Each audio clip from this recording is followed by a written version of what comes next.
What is going on, guys? Nico here. We're doing another demo review. This time we are reviewing Team AntiSocial versus Spitfire Academy. We're looking at Team AntiSocial. They sent me this demo. They played very well. They won 16-11, and Spitfire made a lot of mistakes. So we're going to focus on 7 rounds, a few key mistakes, and then after that, that's pretty much it. Hopefully they can send me another demo in the future that's a little bit closer game, and we can get a little more in depth. But on the rounds they won, they worked together, and they didn't play stupid.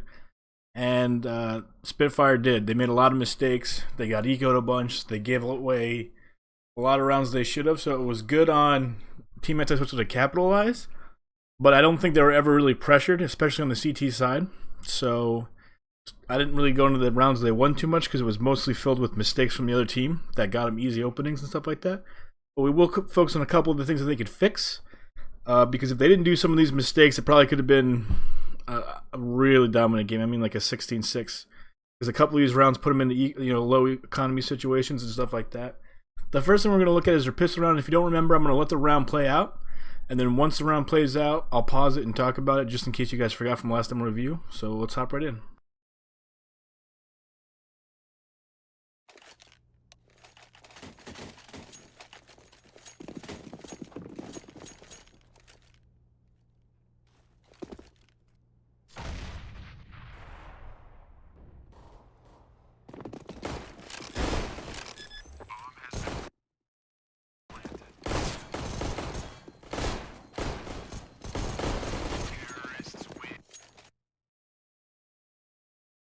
Alright, so the reason why I didn't show the actual smokes around because it glitched and didn't really work.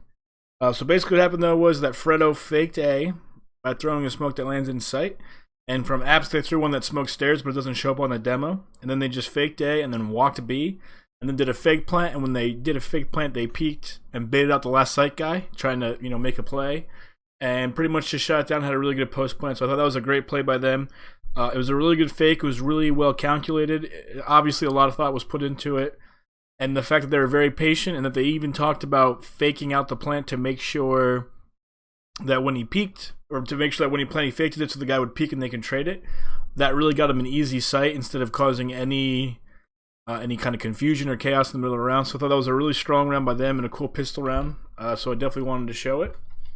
And that's pretty much it for that round. Nothing they did wrong. I just thought it was pretty cool, and I just ran through it fast with the above scene because they didn't do anything wrong because the smokes messed up, so I didn't want to show you them. So I didn't spend the time to record them. And that's pretty much it for that round. That was a really cool pistol round though. I liked it a lot. Now in this round, I know that one of their teammates lags out, but we're gonna actually talk about Corb's positioning here. He's pushed up in the beginning, which is fine. He's looking to see if they're gonna push ramp. The problem is that as the round goes on, and these guys take mid, you're going to see that there's not really anyone contesting. So the window guys falls back right away. No one's pushed cat. They're not even making noise connector at all. So they're showing very small mid presence. And you can see this guy sneaking through because they hear a lot mid. They're thinking there's 3. They're thinking there's probably at least 3. I mean, a lot of teams go 2 top mid and 1 underpass. And so if you see a bunch top mid, you kind of assume that 1 could be underpass. And so you just usually add 1. So they're thinking at least 3 from all they're hearing. And stuff like that. Now this guy lagged out, but I doubt he would have been sitting there, so we're going to ignore that. But when they're not giving you any mid control like that, that means that there's a chance they're going to get aggressive somewhere else, because now they know they have a chance to get a 1v1 fight somewhere. And the best places to push would be Palace, because you're taking a safer fight than just walking here and having to watch these 3 angles. You can walk here and just kind of shoulder peek for an op shot and kind of check it. And then if you do get in Palace and they come in late, you kind of have an advantage. So this is the much safer bet late in the round. So if your teammates are saying, hey, there's no one contesting mid, they just gave it to us, you need to fall back and watch both, because you don't really know where he's coming from. But you can't leave yourself in a position like that because they could come from anywhere. And of course, you're going to get aggressive because, look, this guy's falling back here. Well, this guy's probably falling back to sight, and this guy's in sight. They have nothing mid, and they have 2 guys here. So they're going to try to get information, and this guy knows that if he dies, there's still 2 people at sight. If he dies instantly, this guy just rotates in, they have 2 sight guys. So for him, it makes sense to kind of take the aggression there to figure out what you guys are doing, because you took mid control so fast, and they don't really have the utility or want to use all of their utility to try to fight it. So you have to know like when they're going to be doing aggression and stuff like that. So you stay in this spot, and for too long instead of falling back and end up, he just comes out and gets you. So we'll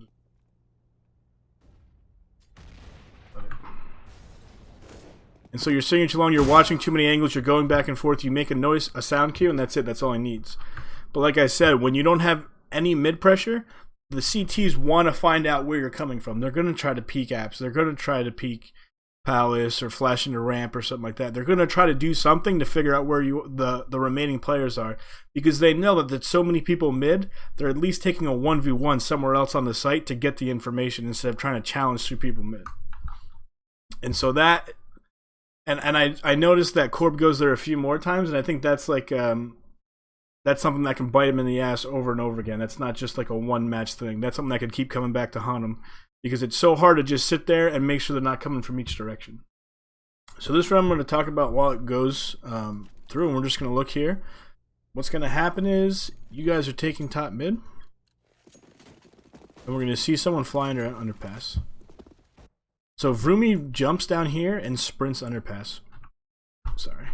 And sprints underpass. Whenever you have a smoke up here, you have to have someone go underpass, because what happens is what's about to happen here, which they're going to kill you. But he's sprinting too, so that if you came fast, instead of walking this, you could have beaten this angle, but then you never check it. You just say, oh, I guess underpass is clear. Underpass is clear, and you start peeking here.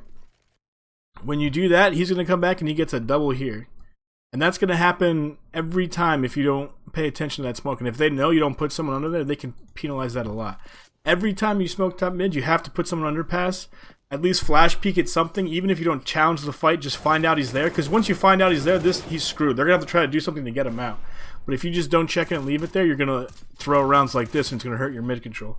And on a map where mid control is so important, to leave open such a wide gap and just gamble it that, oh, maybe they don't have the spawn, maybe they can't get under, that can just completely destroy your play. So you have to make sure whenever you're taking that mid control and you're smoking top mid, if your op doesn't have the spawn to peek window, because if you can peek window, you can see the guy jump and you'll usually catch him, like almost every time.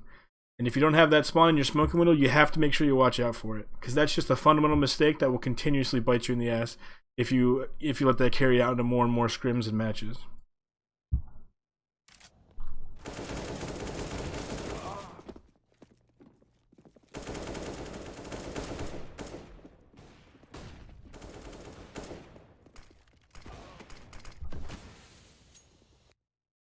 Alright, so right here we're watching around where Corby, he pushes Palace. He does pretty good damage. He gets a kill and gets the other guy down to about 46 HP.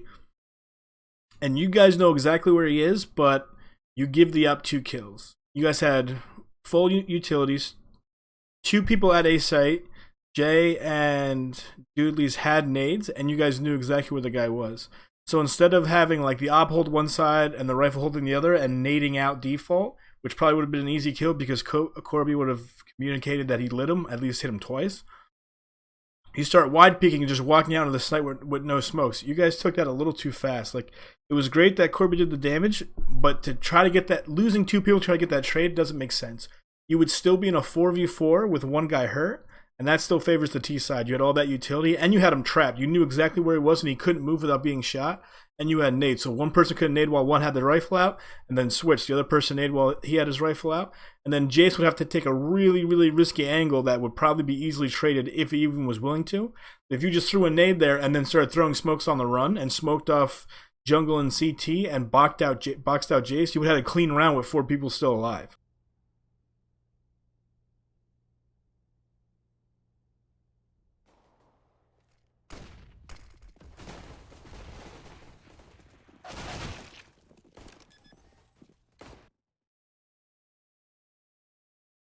Alright, so here we have Corby, or Corb, sorry if I keep messing up your name. He's committed a site, but they have their kit and a nade on Doodley's in CT. And once he gets smoked out, Corby tries to fight it. And I don't think that was worth it at all, right? If you just fall back and hold CT, protect the kit, and set up a crossfire, you guys have that map control CT. Your other team's already in connector, 1 close jungle. You guys had 4 people pretty close there in a good retake position.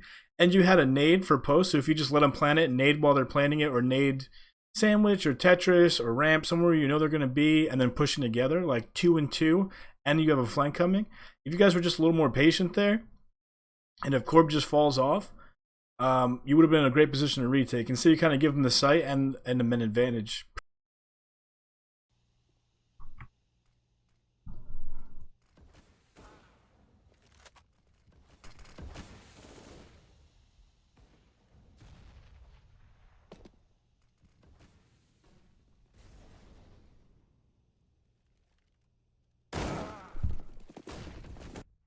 Okay, so in this round, you see Sunny get an early advantage, and then you guys stick around with this hyper-aggressive play, where you're sitting one here and one here. You really can't trade at all, right? Because he's stuck in here, so to swing out, he's lucky there's no one's palace. He's lucky he even gets a kill. And then they just trade him instantly. And you guys are playing so aggressively for what? You have the man advantage. Now you just got to play retake. You have so many nades left over at this point. You have so many things to slow it down that once you guys just wait for this, if you just mollied, naded, and then just delayed the push for your team to rotate in, you guys would have demolished them. Instead, you guys are giving picks for them to get back into the round, and you're just ruining the advantage because you're making it so easy for them. You don't need to really be aggressive when you're down and out, when you don't have good utility, or you need early picks because you're trying to surprise them. Like I said, if they're taking mid control on you and you want to figure out where you're going, and you're giving mid too early, but you guys have to do something together. Just like they double pushed Palace and stuff like that, they got that trade and at least some information and pulled it back to where it's even in manpower, which gives it to the T a little bit, but it's better than just losing in person with no trade. You two are set up in such positions that you can't get out, you have nowhere to run, and it's very hard to trade without completely exposing yourselves to too many angles. So after he gets that first pick, I don't like the idea of just sitting out here in the open, especially in spots that are so easy to flash. They could just double flash you and peek him, and you could say, Doodlies, where's my trade? He's like, dude, I'm blind. One flash could take both of you out right there, unless he's looking at the wall, but he can't be looking at the wall because if they walk out Palace, they'll shoot you when you're sitting Tetris. So this is a little too much aggression for the situation you guys were in. You guys have... First of all, the round difference isn't too much. Your economy's not great. And you guys had plenty of nades and a man advantage. So I would have played this a lot safer. It's kind of a throwaway round at this point.